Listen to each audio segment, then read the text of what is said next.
Okay, so I guess we'll start the class.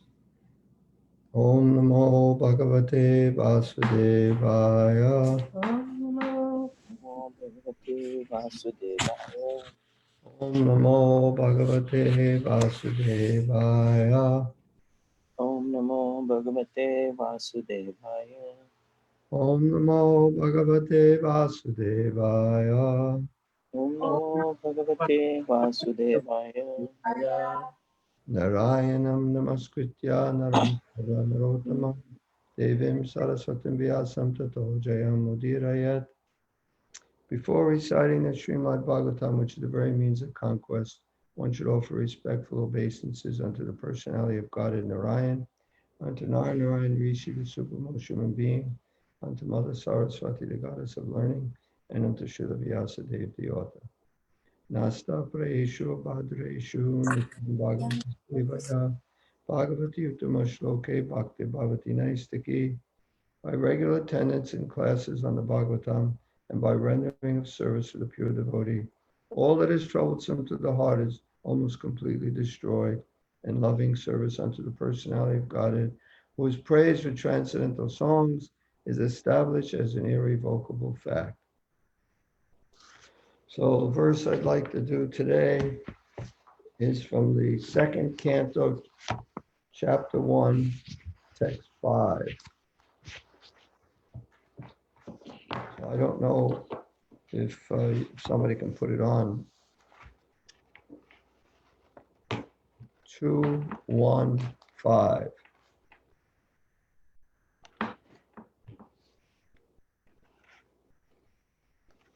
So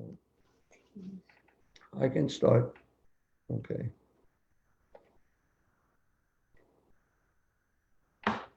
So you can repeat. Tasmad Bharata Savatma Tasmat Bharata Sarvatma Bhagavan Ishvaro Hari Bhagavan Ishvaro Hari Shrotavya Kirtitavyascha Shrotavya Kirtitavyascha Parthavyas Chechathabhayam Smartavyaschetavyam Tasmad Bharata Savatma Tasmat Bharata Sarvatma Bhagavan Ishvaro Hari Bhagavan Ishvaro Hari Shrotavya Kirtitavyascha Shrotavya Kirtitavyascha Smartavyas Chechathabhayam Smartavyaschetavyam Tasmad Bharata Savatma Tasmat Bharata Sarvatma Bhagavan Ishvaro Hari Bhagavan Ishvaro Hari Shrotavya Kirtitavyascha Shratavya Kirtitavyascha Smartavyas Chechathabhayam Smartavyaschetavyam and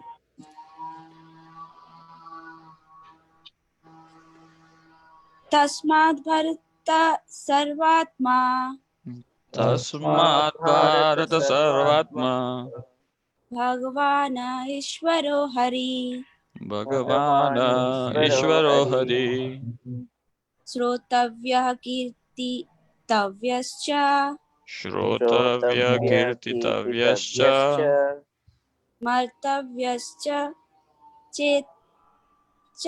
Chechatabhayam Smartavyascha Chechatvyam Tasmat Sarvatma Tasmat Bharata Sarvatma Bhagavan Ishvaro Hari Bhagavan Ishvaro Hari Shatavya Kirtitavyascha Shrotavya Kirtitavyascha Smartavyaschetavyam Smartavyaschetavyam Tasmat Bharata Sarvatma Tasmat Bharata Sarvatma Bhagavan Ishvaro Hari Bhagavan Ishvaro Hari.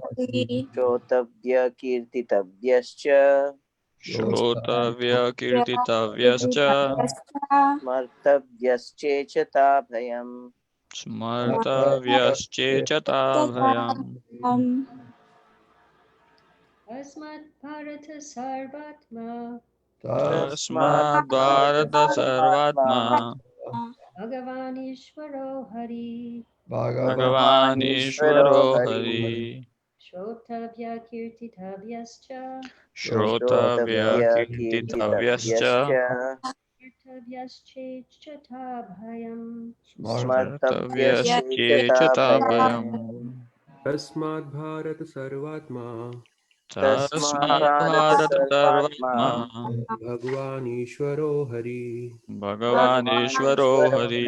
Hari श्रोतव्या कीर्तितव्यश्च Shrotavya श्रोतव्य कीर्तितव्यश्च Kirtitavyascha स्मर्तव्यश्चेच्युताभयम् स्मर्तव्यश्चेचताभयम् Smartavyaschechatavayam. Tasmat. Tasmad. For this reason, For For this this reason, reason, Bharata, Bharata, O descendant of Bharata, O O descendant descendant of of Bharata, Bharata, Savatma, Sarvatma, Sarvatma, the super soul, the The Super Super Soul, Soul, Bhagavan, Bhagavan, the personality of Godhead, the the personality of personality Godhead, Ishvara, Ishvaraha, the controller, the controller, controller, Hari, Hari, Hari, the Lord who vanquishes all miseries, the Lord who Lord who vanquishes all vanquishes all miseries, miseries, Shrotavya, Shrotavya, yeah, is to be heard, is to is be to be heard, heard, Kirtitavya, Kirtitavya, Kirtitavya, to be glorified, to be to be glorified, glorified, Cha, Cha, also, also, also, Smartavya, Smartavya, Martavya, to be remembered, to be to be remembered, remembered, Cha, Cha, and and and Ichata, Ichata, Ichata, of one who desires, of one one who who desires, desires, Abhayam, Abhayam, Abhayam, freedom. freedom. freedom. Translation, O descendant of King Bharata, one who desires to be free from all miseries must hear about, glorify, and also remember the personality of Godhead, who is the Supersoul, the controller, and the savior from all miseries. Purport. In the previous verse, Sri Sukadev Goswami has described how the foolish materially attached men are wasting their valuable time in the improvement of the material conditions of life by sleeping, indulging in sex life, developing economic conditions, and maintaining a band of relatives who ought to be vanquished in the air of oblivion. So I'm going to just go back to read the previous verse. Persons devoid of Atma Tattva do not inquire into the problems of life, being too attached to the fallible soldiers like the body, children, and wife. Although sufficiently experienced, they still do not see their inevitable destruction. So Sukadev Goswami is explaining how foolish materially attached men are. Like it says, wasting their valuable time in improving the material conditions of life by sleeping. So we're sleeping, we're trying to improve sleep.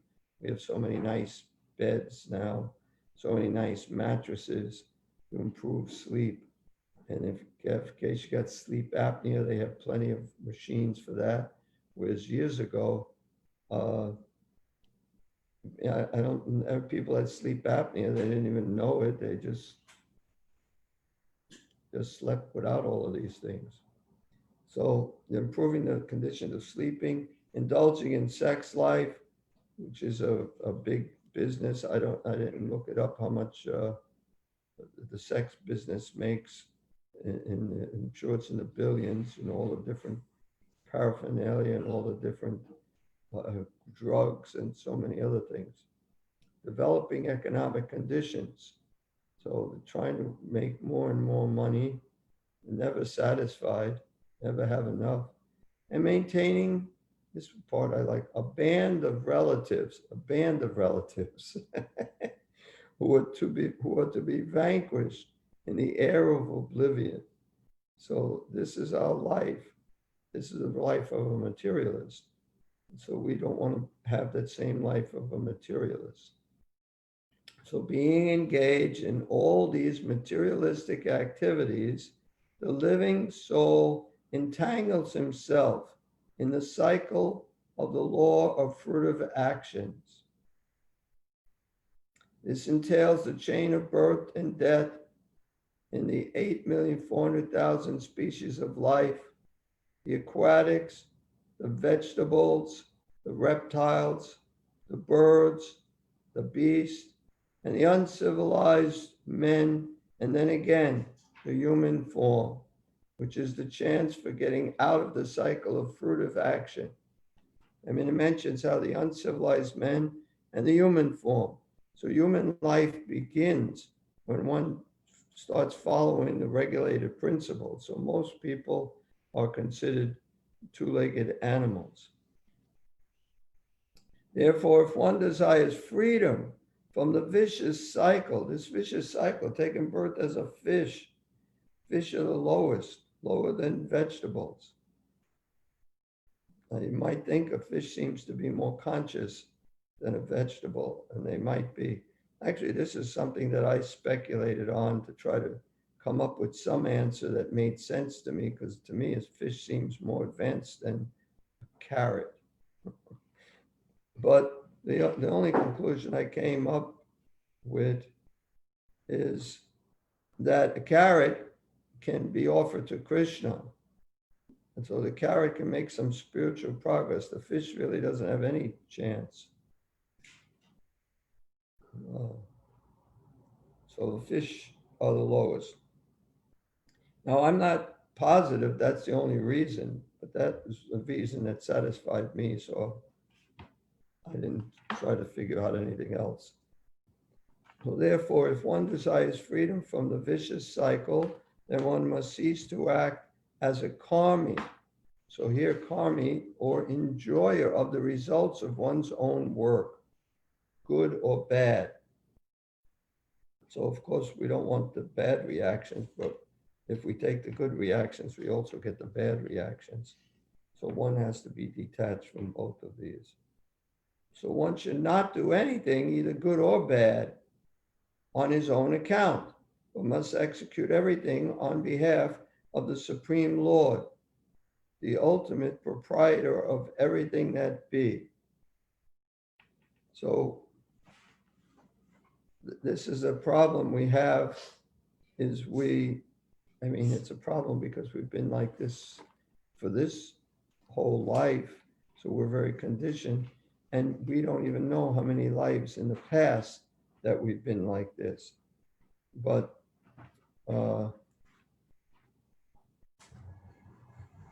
we should not do anything, either good or bad, on our own account, on his own account. So we should be doing everything for Krishna. And then the results are up to Krishna, and there's no karma attached to that. Karma comes, yajnatat kamanoni yatra lokoyam karma bandhana taratam kamakantiya mukta sangha samachara. Work done as a sacrifice for Vishnu has to be performed. Otherwise, work binds one to this material world. So we have to do all of our work, all of our service for Krishna. One should not do anything on his own account, but must execute everything on behalf of the Supreme Lord, the ultimate proprietor of everything that be. So if he owns it, we should use it in his service. Otherwise, we're stealing. So this process of doing work is recommended in the Bhagavad Gita 9:27 also, where instruction is given for working on the Lord's account. It's Yat karoshi yadas nasiyas johosi dadasiyat yat tapasya sikante tat karusam arpanam. uh, whatever you do, whatever you eat, whatever you offer and give away, whatever austerities that you may perform should be offered to the Lord, done for as an offering to me, Krishna says. So we have to learn how to do everything for Krishna. So even if you work, okay, therefore, one should first of all hear about the Lord. Did I skip some? One should not do anything, either good or bad, on his own account, but must execute everything on behalf of the Supreme Lord, the ultimate proprietor of everything that be. This process of doing work is recommended in Bhagavad Gita 9:27.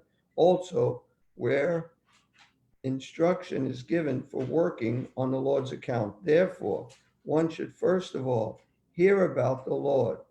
So you first have to hear. That's always the beginning. Hearing, chanting, remembering. This is the process. Just these three things. If you hear about enough, but then that's not even enough, then you repeat it. You chant it, you repeat it, you tell someone else. That helps you to remember.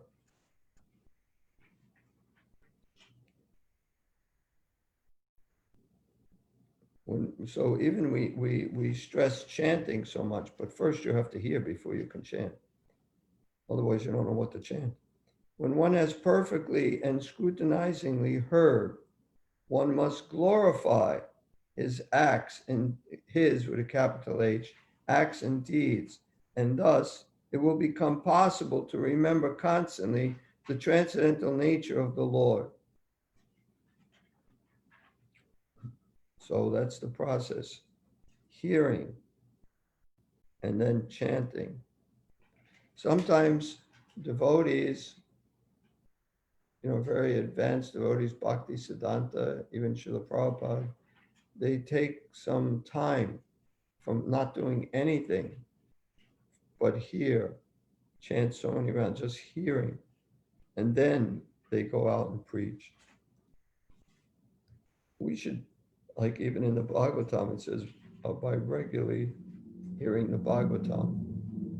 So we should hear this regularly.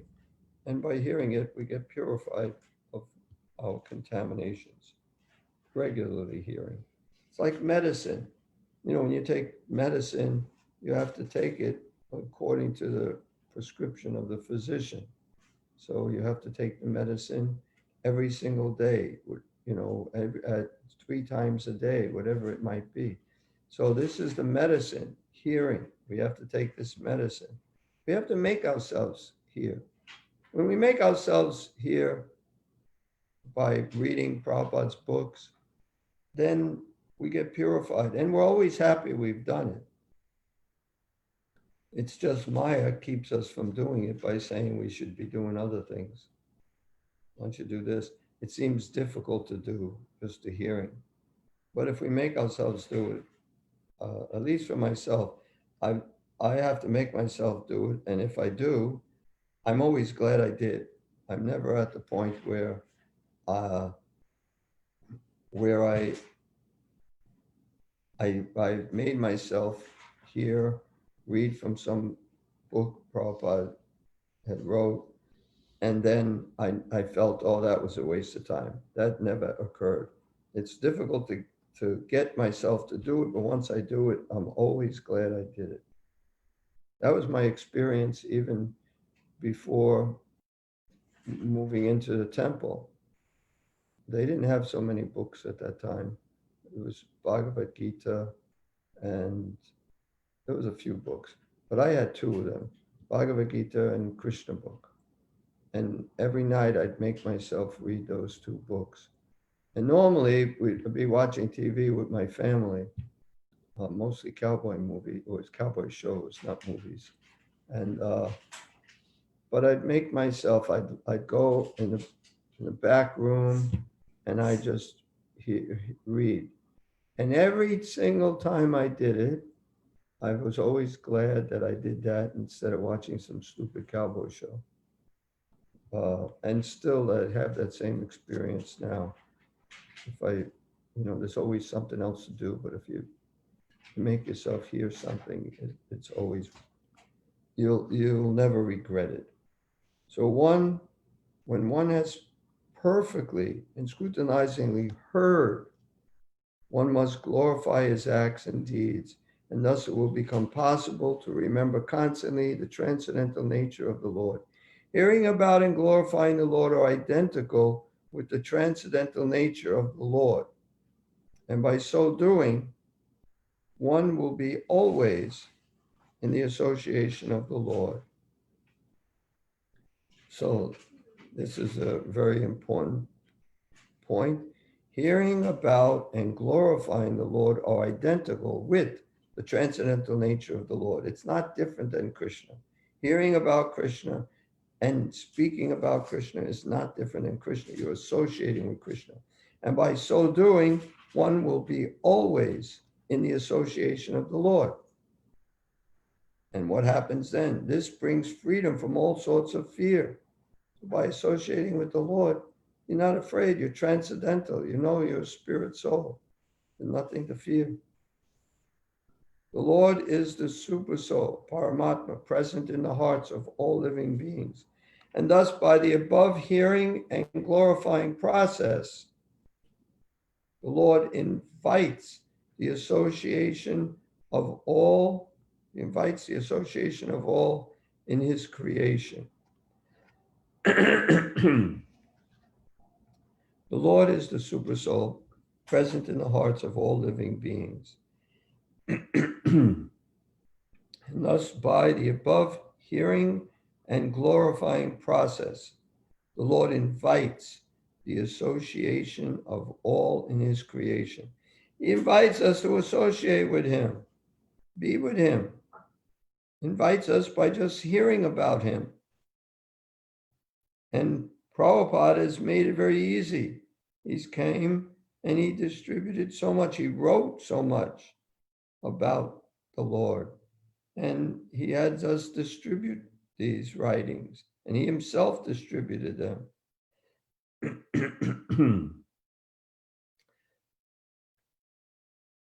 So the Lord invites the association of all.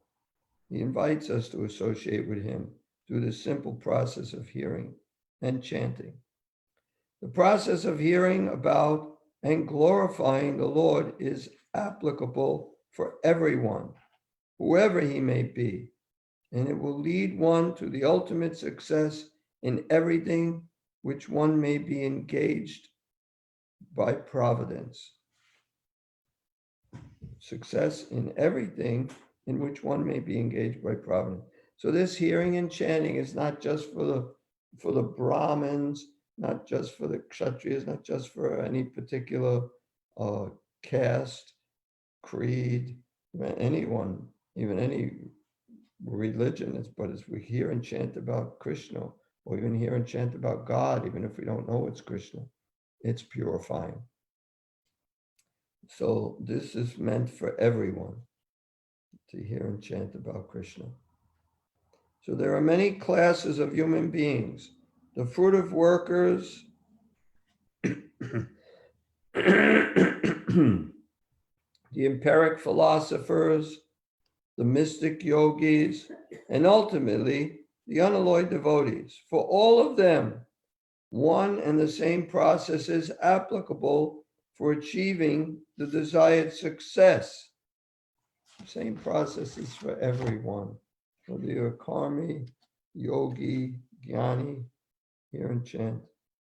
Everyone, especially in Kali Yuga, Harinam, Harinam, Harinam, Eva Kevalam, Kalo Nasteva, Nasteva, Nasteva, Gatiranyata.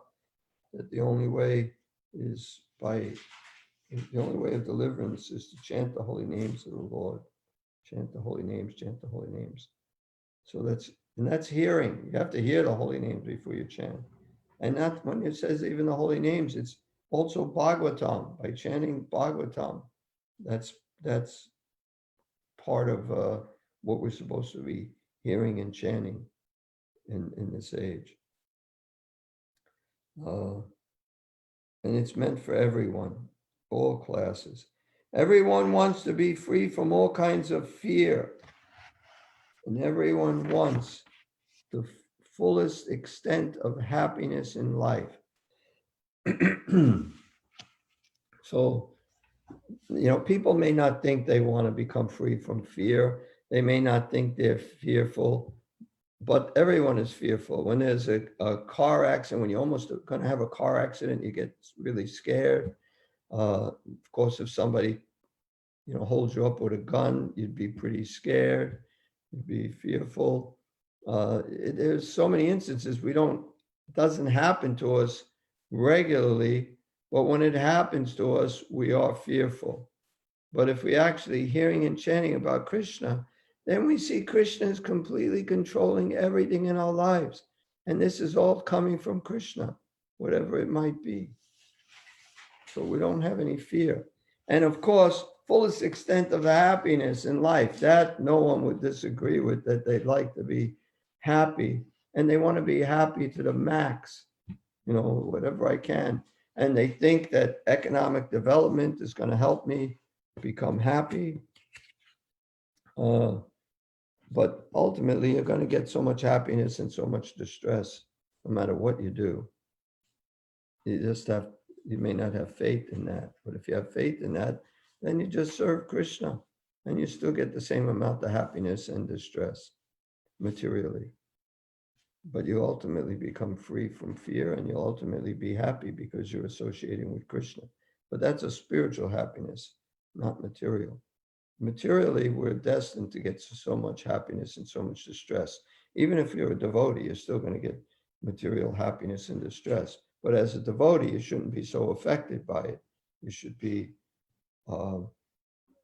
more detached from it, from both happiness and distress, and just attached to serving Krishna and pleasing Krishna. And when Krishna is pleased, you become pleased. So the perfect process for achieving this here and now is recommended in Srimad Bhagavatam, which is uttered by such a great authority as Srila Sukadeva Goswami. So by hearing about and glorifying the Lord, all a person's activities become molded into spiritual activities, and thus all conceptions of material miseries become completely vanquished. All conceptions of material miseries. We think this might be miserable, but if we're doing it for Krishna, it's not miserable. Or if some miserable thing is happening to us, but we're serving Krishna, we're not experiencing that misery. We're experiencing a higher taste. Param dvistvar nivartate. By experiencing a higher taste, we can give up the lower taste. So this material world is simply full of lower tastes, nothing that's really going to make us happy or satisfied in any real way. Just some flickering happiness, chapala sukha, there and gone. That's not real happiness. Real happiness is there from hearing and chanting about Krishna, glorifying Krishna, telling others about Krishna, and remembering Krishna.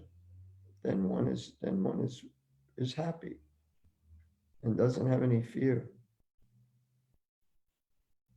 I'll read the verse again. O descendant of King Bharat, one who desires to be free from all miseries, I think that's everybody, must hear about, glorify, and also remember the personality of Godhead, who is the super soul, the controller, and the savior from all miseries.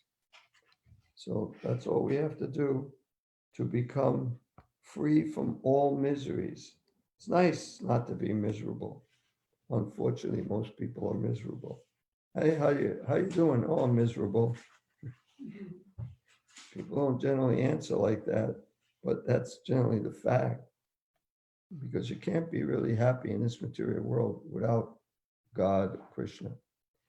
So I'm just going to go over, this is the fifth verse and purport. I'm only going to read some of the first few verses.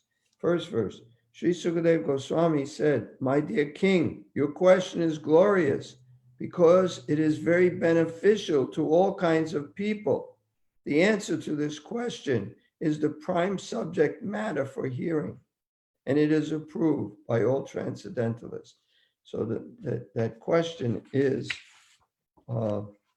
please let me know what a man should hear, chant, remember, and worship, and also what he should not do. Please explain all this to me. So he's asking, what should we talk about? What should we hear? What should we remember? Who should we worship? And also, what should we not do? So this is the question. So he's saying here, your question is glorious. Why? Because it is very beneficial to all kinds of people, not just to you.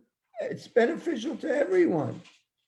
The answer to this question is the prime matter for hearing.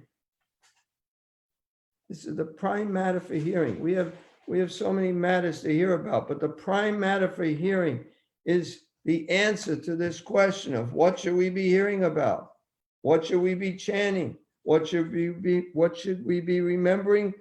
And who should we worship? This is the prime matter for hearing, most important thing that we should be hearing. And also what we should not do. You should also hear that, so you know.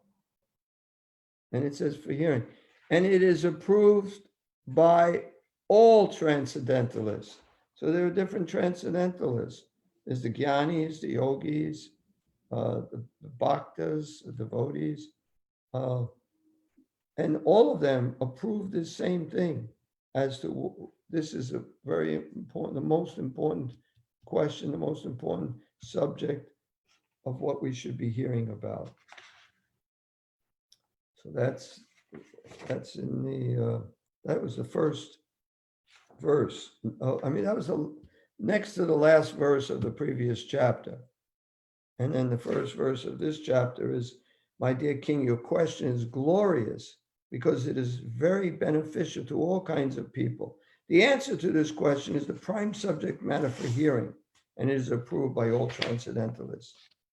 Those persons who are materially engrossed, being blind to the knowledge of ultimate truth, by being blind to the knowledge of ultimate truth, have many subject matters for hearing in human society, O Emperor. So people who are blind, they have many subject matters. They got sports, they got the movies, they got politics, they got so many different mundane things. They got different occupations. They have meetings, they have big meetings, conventions, just to talk about some nonsense. They have and big important people go to these big conventions to hear about nonsense. They have so many subject matters for hearing. The lifetime of such an envious householder is passed at night, either in sleeping or in sex indulgence, and in the daytime, either in making money or maintaining family members.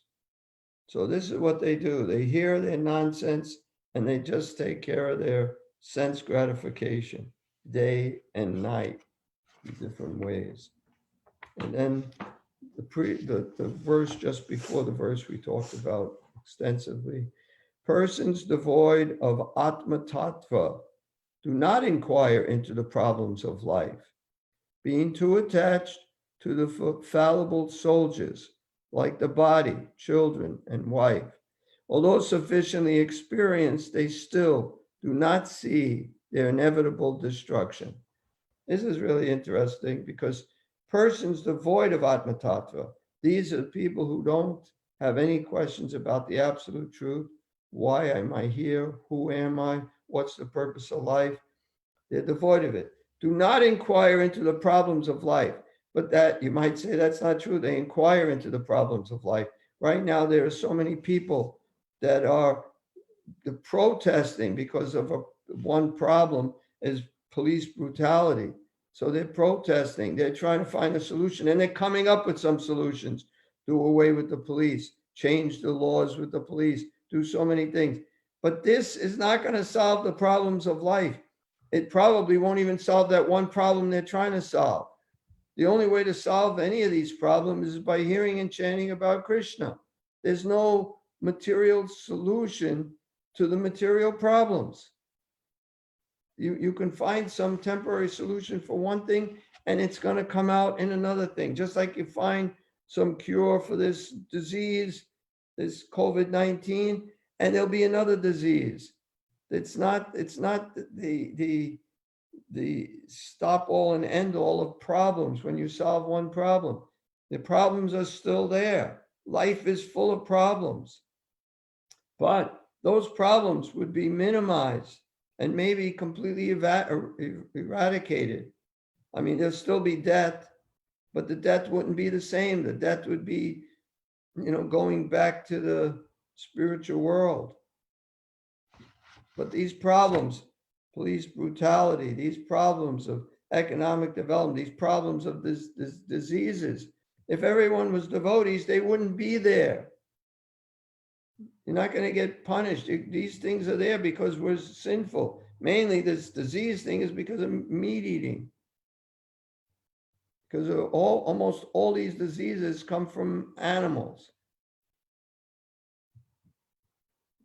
Anyway, there's no material solution to the problems. You should have faith that there's no material solution, that the only solution to all these problems is Krishna consciousness. You may not be able to explain that to some people who are so materially attached to some particular problem. But all these problems are there, and the only real solution to these problems are hearing, chanting, and remembering about Krishna. Persons devoid of Atma Tattva do not inquire into the problems of life, the real solutions to the problems of life, or the real problems of life, which are birth, disease, old age, and death. Those are the real problems of life. They don't inquire with solutions to that.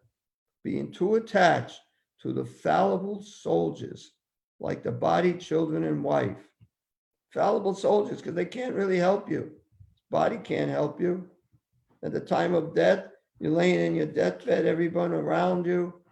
I mean, unless they're devotees chanting Hare Krishna, everyone around you can't help you at all.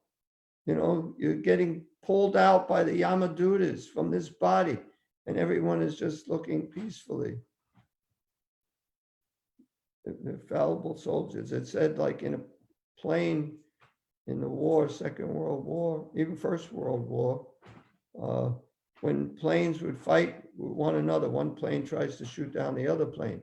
So you get shot down, and you have so many of your friends in your other planes, and they could just watch. They can't do anything to help you. That's what death is like. No one can help you except for devotees. If they're chanting, you hear that chanting, you go back to Godhead.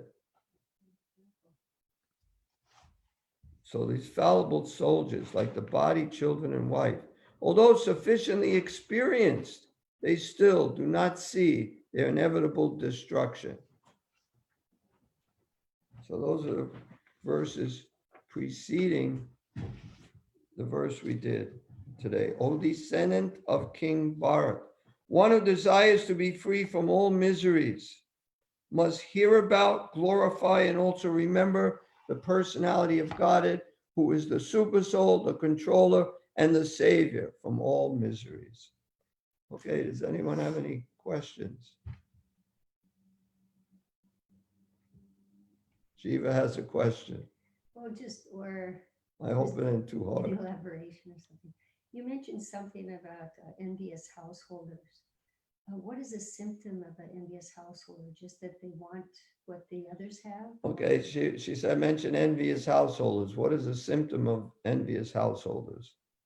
Yeah, I guess you want to keep up with the Joneses or keep up with the Patels, whatever the case may be. That's exactly it. Because I hang around some of those.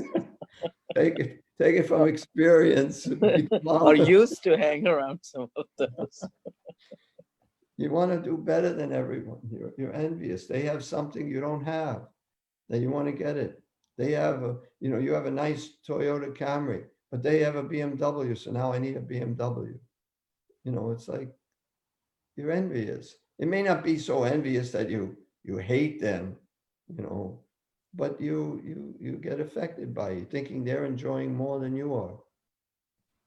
And nobody's happy in this material world, no matter how much material things you get.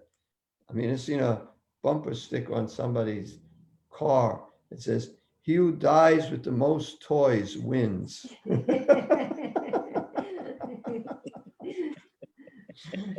That's their idea of happiness. I won. I had the most. And then they die and they, then they have to start out all over again in who knows what condition.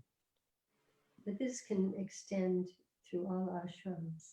Yes. Right. Jiva's mentioning that this enviousness can extend to all ashrams. So it's not just the householders are envious.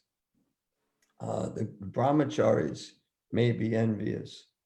Although what they're envious of is some other brahmachari who has a better room or something like that. It's not nearly as much. Or sannyasi is envious of another sannyasi who's a better. More disciples. What? More disciples. More disciple. Yeah. That this person has so many more. I need more disciples. I only have a few. They have so many. Yeah. I mean, you can get envious. Anybody can be envious of anything.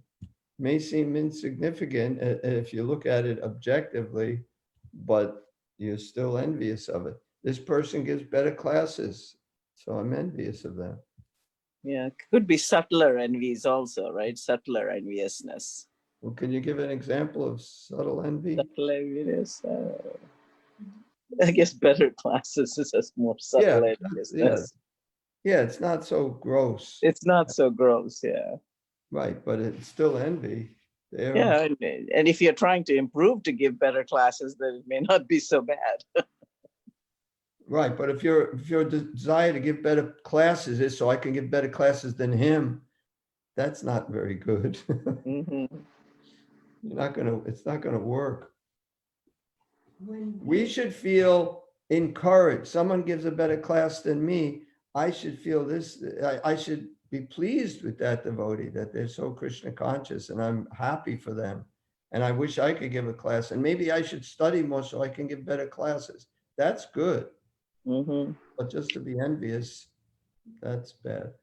I think, didn't Prabhupada say that that's kind of spiritual competition, that kind of spiritual competition, Yes. like I want to distribute more books, Right. Because the other, that is not bad, that is actually. He said there's competition even in the spiritual world, but there's no envy. Mm-hmm. Right. I mean, there might be transcendental envy, but that's a whole other thing, and that's not us. Yeah, that's to enhance rasa. Yeah, to enhance rasa, Jiva said.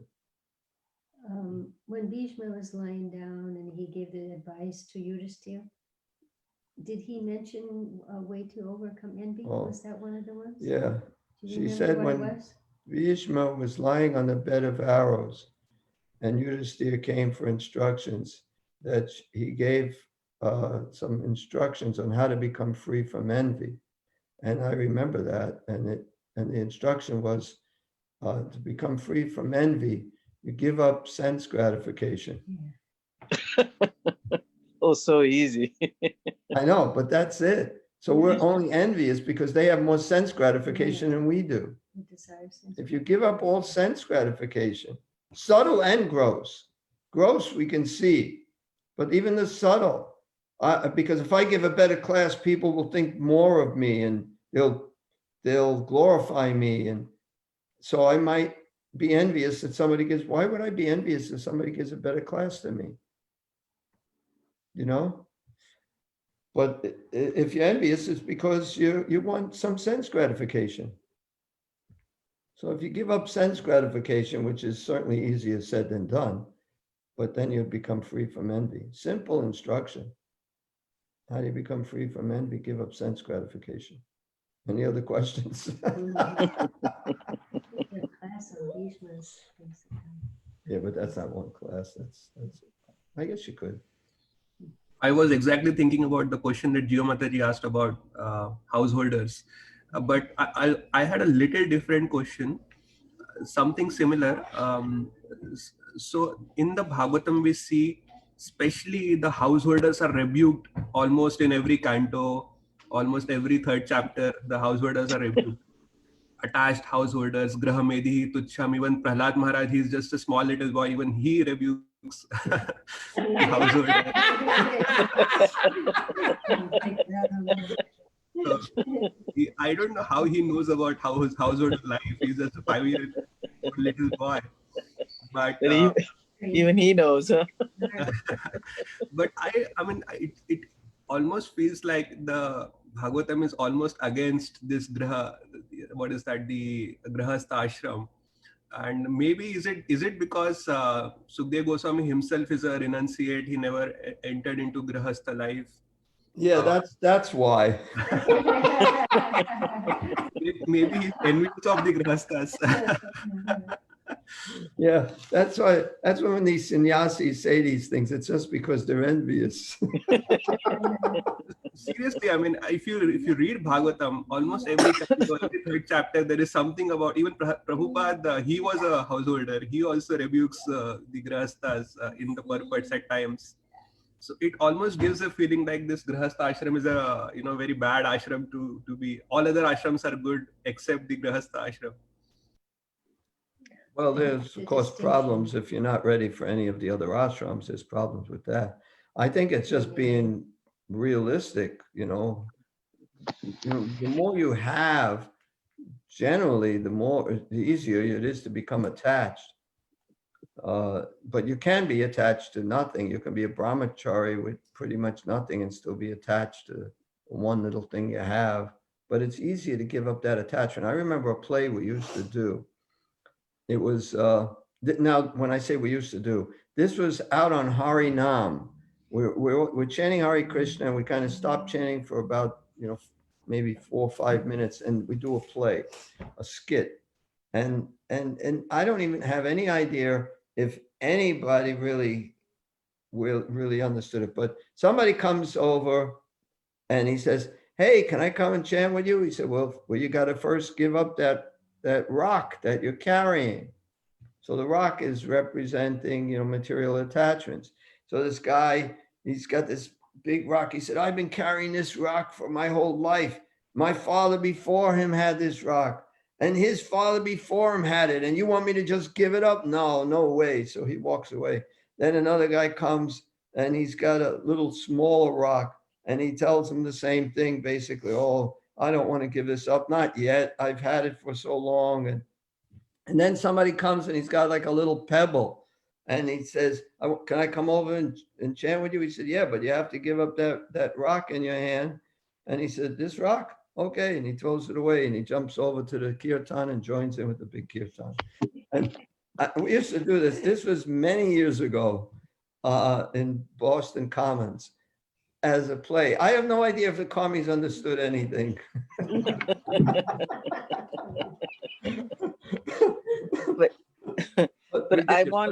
But the point is, it's certainly easier to give up the attachment that the brahmachari or the sannyasi has.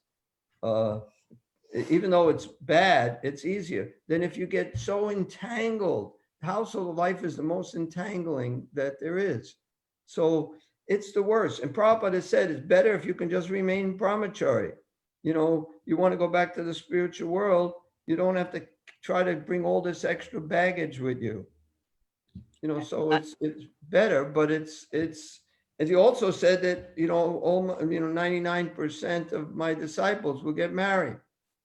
So it's not like they're in any illusion, because this material world is so constituted, it's difficult to not get married. Shiva's got something. Well, Prabhupada has also said counter. He said that when a man is married to a beautiful woman, yet he can remain brahmachari, celibate, he's like a brahmachari, And I think it's more of a mentality, because Prabhupada said, I was there in a lecture for Guru Das's sannyas.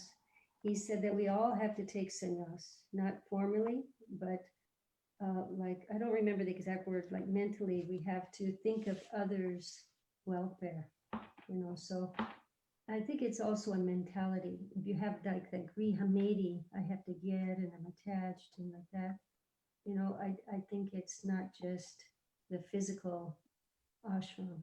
Well, you can certainly be married and be completely renounced. If you look at Bhaktivinoda Thakur, he was fully Krishna conscious. He just worked for Krishna, but he had a wife. He had at least two wives. I mean, not together at the same time. One passed away. And then he had a lot of kids. So he had an awful lot, but he saw his whole family as just there for serving Krishna. Everything is is Krishna's property. It's not his. So, I mean, that's the ideal householder. Most of us are not the ideal householders. So, okay, yes, better if you can be a sannyasi, but the problem with that is you can't do it artificially. Pyari Prabhu, I also have something to add from Chaitanya Charitamrita. I agree with what Ganpati is saying, that in many places householders are kind of rebuked, but there was an instance where Mahaprabhu visits the house of Kurma Brahman, and the Brahman surrenders to Mahaprabhu's feet saying that I want to leave this householder life and I want to come with you. And Mahaprabhu tells him that you stay here, you chant the names of Krishna, engage all your family members in devotional service, and at that point he did not instruct him, okay, come along. Same was the instruction for Raghunath Das Goswami when he met Mahaprabhu in Shantipur, that continue being a family man for some time. Don't be in a rush, don't be in a haste. So certainly agree, but there are instances like Ambrish Maharaj was a grahastha, he was a householder, but he was more devoted than Durvasa Muni, who was not a householder. So it's true that as a grahastha, it's possible to get entangled, and it's true that we are rebuked more often in Srimad Bhagavatam. But then there are also examples of exemplary householders. Do you remember the second example you gave? Raghunath Das Goswami? Yeah. His instructions were not because he should stay as a householder longer. It was because he was completely renounced, but his family, who were very, very wealthy, were not letting him go. They locking him up. They were just totally not letting him go. So he told them, just go back, just act like a regular householder. Then they'll slack it up. Then you can come. Yeah. So that was a totally different thing. He wasn't telling him to be a householder. Yeah. He was telling him to renounce. And there's no difference between a householder that's completely surrendered to Krishna and a sannyasi. There's sannyasis, but that's rare, and it's more difficult. But to Ganapati Govind's point, I was actually thinking, I've had this thought many times, like as Kali Yuga progresses and this world I wonder, like, what's going to happen to my grandchildren's children, because I'm talking about non-Krishna conscious families. You almost wish that your children or children's children don't have any more children to suffer in this material world that's getting worse, without Krishna consciousness, So you almost want to, you don't want them to be in Grahastha ashram. You wish they did not, propagate in Grahastha ashram, because this world is getting even worse and worse in Kali Yuga. Well, you'd want them to propagate, but you want us children to be devotees. That's yes, but if they're not going to be devotees, you feel like, what's the use? What's the use? What's the use? Right. There isn't any use.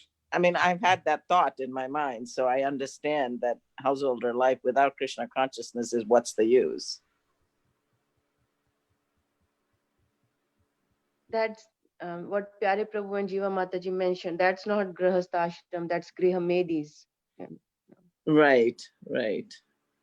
But majority of the people, you know, in today's world are that. I agree. Yeah. But even if That's it's good. Grahamedis, isn't it still householder life? I mean, Mm. so-called householder life. Yeah, it's definitely household life. It's fallen. Uh, anyway, I remember because Prabhupada very much stressed to not to get married. So we were all convinced none of us are going to get married. We're going to stay brahmacharis our whole life. Because first of all, when you're a brahmachari, you do everything. You know, if you're a real brahmachari, not so many, I see a lot of brahmacharis today that are not really brahmacharis. Because a brahmachari does everything for the spiritual master and takes nothing. I see brahmacharis get salaries. I see brahmacharis own vehicles. This was like you didn't have anything, you know, as a brahmachari when Prabhupada was here. So we wanted to stay as brahmacharis, but because we knew it's the least entangling. Why would you want to, if you really know what's best, why would you want to get entangled? You know, unless you're really pure devotee and Krishna wants you to do this for whatever reason. Also, when you're in the brahmachari ashram, isn't that the conviction you have to have? You can't go in thinking. Can everyone hear Jiva? Can you hear Jiva? No. No, you should be here on this side. She's talking from the other side. We only hear when you repeat what she says. Well, he can do that. Yeah, take this chair. Oh, well, I was just thinking that when one enters into the brahmachari ashram, that's the conviction he has to have, that I'm not going to get married, that he sees the entanglement of it in order to remain fixed and, you know, get the most out of the ashram, the most training. You can't go into that ashram thinking, oh, I'll try it out. Maybe I'll get married. You know, you can't go in entering like that. Right? Isn't that the conviction? I don't know how it is. It was a conviction because we were all fanatics, but I don't know in a real Vedic culture, because real Vedic culture, brahmachari is 25 years, then they get married. So the plan is ultimately to get married in most brahmacharis. So I don't know. We were certainly fanatics. We're never getting married. So in the Vedic culture, are there guidance that one should not change the ashram when they enter? No, it's perfectly okay to change your ashram. Why you want to do it now? So another observation, you know, most of the people who are grastas, it's not like they've made a conscious choice. I'm going to use this ashram for my spiritual progress or something, right? Like when we get married, we didn't know different ashrams that exist, and it wasn't a conscious choice. It's like, yeah, everybody gets married, so once you grow up, you got to get married too. Yeah, because you aren't trained as a brahmachari. Yeah. Yeah. Yeah, and that's you were trained in the uncultured. Yeah, so my point was like most of the people, it's by, what do you call, by default, or you know, by lack of knowledge that, you know, that they are in, and now it's difficult to turn around. If you really want, you can take sannyas. Contemplating. I'm not contemplating. I think all of those. Because I know I'll be like neither here nor there. Well, you're more advanced than a lot of people because at least you know where you fit in. Because you don't want to do, some people think, oh, yes, I can do it. Then they do it and then they can't. So at least you know, you have a better more realistic estimation of yourself. So that's good. Gajendra was losing in fight to the crocodile because he was in the territory that was making him weaker. So it's the ideal is to decide on your ashram if you are trained like that and stay in this. And there are the brahmacharis like Yugal Kishore Prabhu and Gaurang Prabhu, Govind Prabhu, who took that vows sincerely and they've continued. But there are brahmacharis who switched. But Srila Prabhupada did mention at one time, it's okay to switch if you think you're falling down in your current ashram. Is that From correct, Pyari Prabhu? Huh? Is that correct? Is that Yeah, correct? correct, yes, yes. What happened is, well, I'll just tell you the story because you read this Gajendra. What was actually happening in ISKCON at that time was there was a sannyasi, right when he was writing this, who fell down. And he was a kind of a big famous sannyasi in his movement. And at that point, Prabhupada wrote these purports about the householders better to stay in the ashram in which you can fight Maya better, because he took sannyas, but he wasn't really ready for sannyas. But anyway, And just I was going to say the same thing, Pyari, that from brahmacharya, it's God, I lost my train of thought. You know, you can't, from brahmacharya, you can change to householder life, but you cannot change from an ashram. If once you take sannyas, you can't fall down, you know. Yeah, from sannyas, you can. Yeah. But I mean, you can do that too because people do it. But it's in Vedic culture. I remember a sannyasi asking me about this once, and then he ultimately fell down. But he asked me, "What do I think about like some sannyasis? What should they do?" Like he mentioned in the Gaudiya Math, they're like kicked out when a sannyasi falls down. So what do they can't go to the temples or anything. So what do I think? I said, well, Prabhupada says when sannyasi falls down, it's like eating your own vomit. So I think if somebody ate their own vomit, we'd have them wash their mouth and then they can come to the temple again.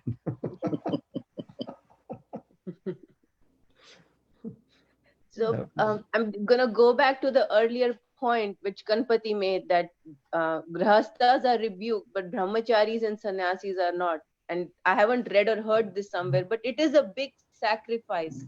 Maybe that's why they are not chastised in the purports. It's a very big sacrifice to move into the temple, surrender yourself fully to the spiritual master, have no activity during the day other than just serving the guru and the deities.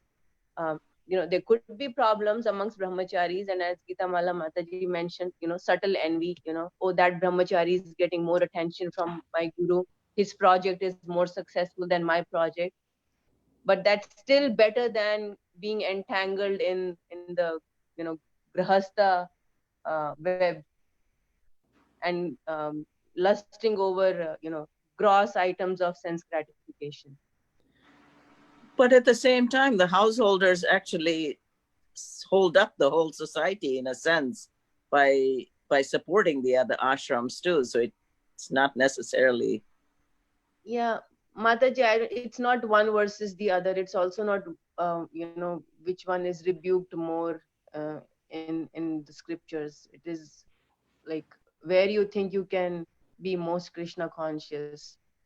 Like right. I think the rebuke is for that it is that you get entangled more. That's the whole point, I think. True. And the reason Anand Gauranga Prabhu asked that question is because exactly like 2 months after our marriage, we went to upstate New York at Mayapur Chandra Prabhu's house for Pani Hati festival.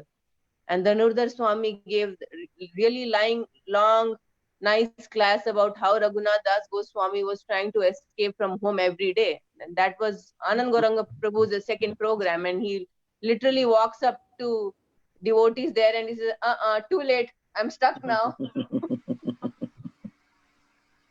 I was told that Bhakti Tirtha Swami gave a seminar in Alachua on householder ashram. And in it, he mentioned how it's the most difficult because the householder has to maintain the family. They have to chant. They have to follow the principles, in ISKCON devotees. They have to, they have children. They have a job. And they're supposed to go to the program, and still they're supposed to be considered, living a good life. So they have the most difficult, because they have so many things going on at the home and they have to maintain their temple life too. Oh, I agree with you, Shiva. Simple, the brahmacharis is simple, just serve the guru, you serve at the temple, do some service, simple life. Sannyasi, travel, preach, everything's taken care of for them. So he was just like Gitamala was saying, that they're like they support the society, and, they kind of look down upon, yet they're very needed in society. I don't think in today's ISKCON people look down upon householders. No, not like they used to. No, used to. But I'm actually grateful to, during these COVID times, I don't have to go to any, cradling ceremonies. I don't have to go to any pujas. Even in my circle of, householders, I'm actually glad when I don't have to do any of this. But it takes away from my Krishna consciousness when I'm kind of forced to do that in householder life, at least in my householder life, which is very different from the other devotees, that in our temple, or at least most of our congregation. I find it very difficult to deal with my householder life. Well, it's difficult. It's difficult in any ashram, whatever you have difficulties. And I think we should all be honest with ourselves, and we're in the proper ashram for us. So whether it's difficult, it's not difficult, this is what I have to be. And I have to just try to make some spiritual progress while I'm a householder, and then eventually become detached. I mean, it's a ashram to help one become detached. So sometimes by experiencing so many problems, it's easier to become detached. But it's so hard sometimes when you have to go to some, even if it's a puja, you know what a puja is in the Indian community. You don't have to go to. Well, I have. Occasionally, you're in a different situation. But for most devotees, they don't have to go to some. Oh yeah, most devotees, they don't have to, but I occasionally have to. And I feel it's such a waste of time when I'm like sitting there and everybody's like after the puja just gossiping and talking about such nonsense things, either sometimes like Indian politics or stupid things that I want to like run away from there. I'll give you some advice. When they come and talk to you, just talk to them about Krishna, and then they'll stop coming and talk to you. I do. And then, somebody gets upset. That's all. Then they won't be inviting you anymore. And most of them don't invite me anymore, which I'm actually happy that they don't. But some of them still do, for pujas and things like that. And even after that, like, I think the last one before COVID, I went to a Satyanarayana Puja. After the Satyanarayana Puja, everybody was talking about Indian politics, and I tried to actually bring it back to some Krishna consciousness, like, at the time of death, we're not going to think about any of this or something. And then the party ended. It was time for me to leave. I'm glad I brought up that subject, because then nobody wanted to talk about it. Yeah. Anyway, we're all householders. I want to thank Jiva Mataji. She said something good. At least I can feel good now. Otherwise, when I read Bhagavatam, it almost feels like I'm a condemned person. But we should also remember Lord Chaitanya said, I'm not a Brahmin, I'm not a not a Sudra, I'm not a Grihasta, Sannyasi. They're all material designations where Gopi Bhartar Parakamalor Dasa Dasa Anudas. Yeah, but isn't it true that even the Grihastas in ISKCON who have tried to live more renounced, they have had problems? And I also read on Dandwats, there was a full article on it, that how there are problems in marriages because of too many strict principles within Grihastha life. Strict principles in Grihastha life. Yeah, could be. Everyone has different needs. Everyone's on different levels. It's you have to learn to balance. It's not easy. It's not easy. Basically, she's saying you have to suffer. Yeah, that's why we're here, material world. It's just right. And therefore, how do we know if someone is envious? You talked about being envious, but how do we know if I am getting envious or someone else is envious about some other devotee? Is there a way to judge that? I mean, at least for our own self, that, okay, I am now getting envious about someone else. How do you know you're envious? You're not happy? Yeah, well, you kind of wish that you could be as good, Where your mind goes? Watch or where your you mind goes. wish that you had that situation. That's some envy there. Envy means unhappy too. Well, there's plenty of happy, envious people. They think they're happy. Illusion. The ignorance is bliss. Yeah. Sometimes I envy the ignorance that's bliss. You know, they're like so happy. Yeah, but it's going to end, and then they're going to be a cockroach. So if you wish something that it shouldn't have happened, that's a sign of envy. Like if somebody got something and you wished, oh, he should not have got that. That's Yeah, well, that certainly is, but that's even more advanced envy. I'm just thinking envy is when somebody is better than you and you wish you were better. You had it, yeah. You wish you had it. If there's anything anyone has that you thought, you wish that you had it, that's envy. If there's nothing anybody has that you want, that's pretty good. I mean, yeah, most of the time my envy is that they shouldn't, not that they shouldn't have it. It's more like I would have liked to have it too. Right. At least that. And then I should have more. So, Pyari Prabhu, so when that situation comes, right, the envious situation, so how to deal with that, how to overcome that? Well, one thing is Bhishma Dev says, give up sense gratification. I was told also, if you know you're envious of a particular devotee, Yes. you serve them, somehow serve them. Offer obeisances to them and see what service you can do for them. If you know you're envious of them. Yes, true. That's a nice point. So for some people, they're going to have to serve everybody. Yeah. No, but yesterday, Because we're envious of Krishna. yesterday I actually had an envious thought. I won't tell you what that is right now. Well, But come on, share it with all of us. I like Gita Mala Mataji, how you said envious thought, which means like one a day.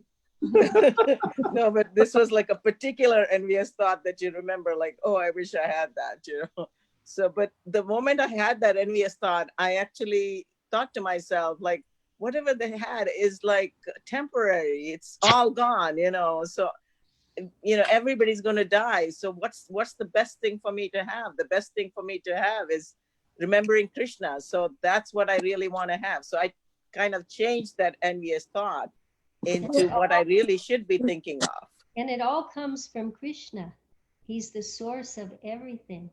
Every gift everybody has, it's all right. Krishna. But I didn't want that from Krishna. I mean, I was thinking like, oh, it would be nice to have. But then when I really thought about what's more important in life, I did not want that from Krishna. Even obviously everything is coming from Krishna, but I wanted to serve Krishna and really remember what's more important in my life than what I was thinking I might like to have. Right. That's what you have to do with envy and anything. When you see something you're attracted to, you should think of, and even something beautiful, wonderful, you should think of this as just a spark of Krishna's splendor. Imagine what Krishna's like. Think of Krishna. So basically, it's all of our thoughts, whatever they may be, should be brought back to Krishna. And then that's the perfection of our life. That means we're making some progress. We just have to do it not just with the one envious thing, but with everything. But that's a start. We have to start like that. But Rasraj Prabhu said, how do we turn it around when we have some envious thought? That's how I turned it around, when I had that envious thought. Right. That was very good. That's a really good thing to do. many years ago, we had Lalita Madhav Prabhu and his wife Gopi Manjari Mataji visiting us in Albany. And I asked her the same question because we were very new and we were like kids in school that time. And, like the whole competitive spirit, the grades and the scores. And I asked her, like, if we are feeling envious, of somebody doing better in the school, in the program.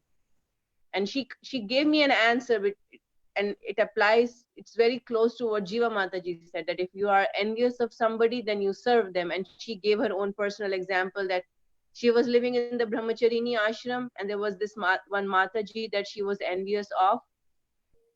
And she told us that she hated ironing clothes. So what she started doing was, without telling this Mataji of whom she was envious, she started ironing her saris and her clothes, and that's how she tried overcoming envy. So, what Jiva Mataji said, if you are envious of somebody, then try to serve them.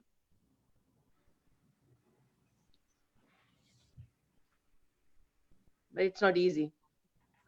And we also discussed about the spiritual envy, right, Prabhuji? So you said that in the spiritual world also there is envy, but that's spiritual. But then we also say that we fell down because of our envy of Krishna.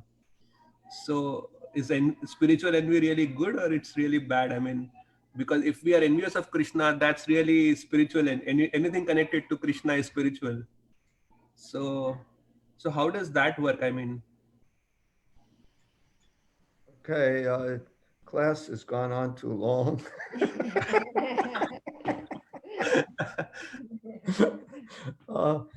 I think there's spiritual envy and there's material envy.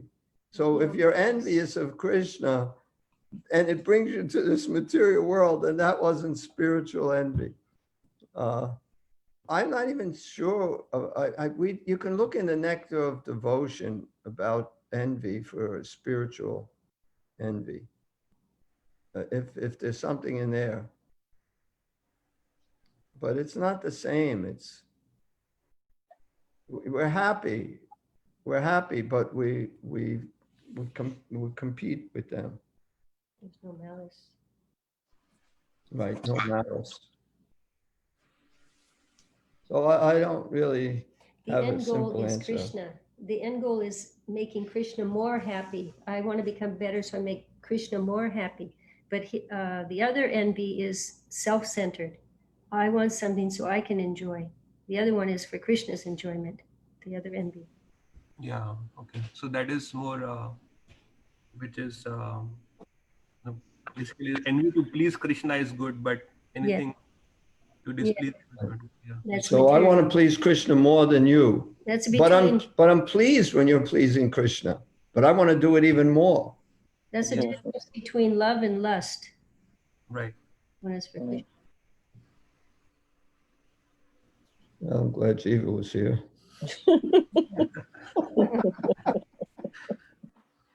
I am a little envious of her. You know what that means? You should serve.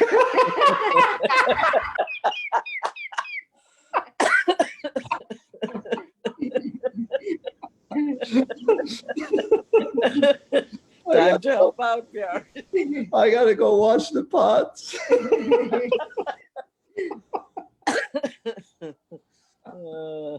And I gotta go make some breakfast. Okay, so let's offer our obeisances to Srila Prabhupada and also to all the Vaishnava devotees of the Lord.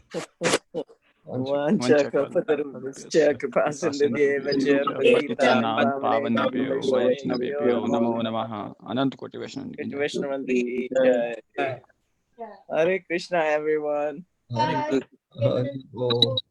Hari Bol. I offered my obeisances to Jiva as well. Thank you. Forget the dishes.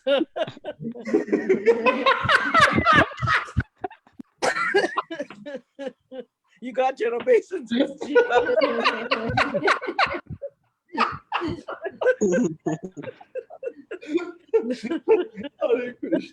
That's what my husband does too.